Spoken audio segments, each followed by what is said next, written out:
একটি ছোট্ট শিশু যার বয়স মাত্র 6।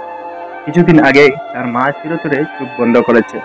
মা হারানোর সুখ সে এখনো বুঝে উঠতে পারেনি, কিন্তু একটা অভাব প্রতিটি নিঃশ্বাসে সে টের পায়। তার জীবনের সেই একমাত্র আশ্রয়, যার কুলে ঘুম আসত, যার স্পর্শে নিরাপত্তা মেলত, আজ নেই। কিছুদিনের মধ্যেই ঘরে আসে নতুন এক নারী, নতুন এক মা। এই মাকে সে বোঝার চেষ্টা করে, আগের মতো হাসি মুখে তার দিকে তাকায়, কিন্তু প্রতি উত্তরে কখনো কঠিন চোখ, কখনো ঠান্ডা নিরাসত্তা। নতুন মায়ের আচরণ যেন প্রতিনিয়ত মনে করিয়ে দেয় সে এখানে প্রার্থীর মতো কেউ। একদিন সকাল থেকে সে একটু বেশি দুষ্টামি করে ফেলেছিল, হয়তো ঈদের কারণে, হয়তো মায়ের মনোযোগ পেতে, কিন্তু তার জন্য সে সারাদিন একবেলা খাবার পায়নি।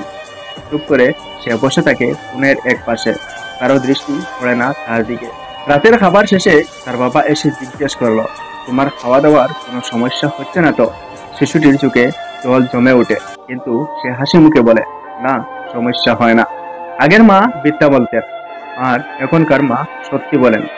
বাবা অবাক হয়ে জানতে চায়, আগের মা মিথ্যা বলতেন মানে?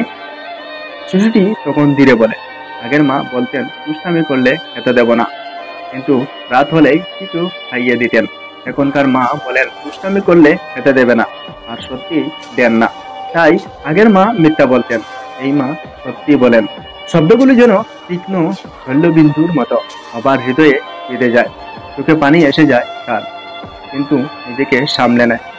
সেদিন থেকেই সিদ্ধান্ত নেয় শিশুটির যত্ন সে নিজেই নেবে, কারণ একটি অবুঝ মনের যন্ত্রণা সে আর সহ্য করতে পারবে না।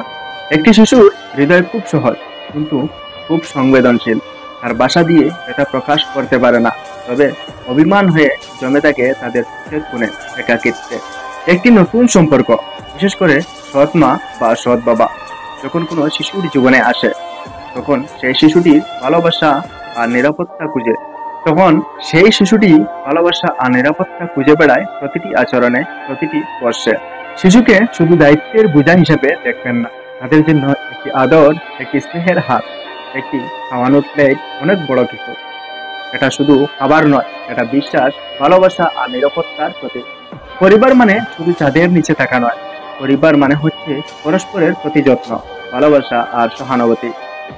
একটি শিশু অবহেলা শিকার হলে সে কেবল নিজের ভিতরে হারিয়ে যায় না, তার ভবিষ্যতেও অন্ধকারে ডেকে যায়। ভালোবাসা দিয়ে গড়ে তুলুন সেই ভবিষ্যৎ, যাতে একদিন সে বলতে পারে, আমি ভালোবাসায় বড় হয়েছি।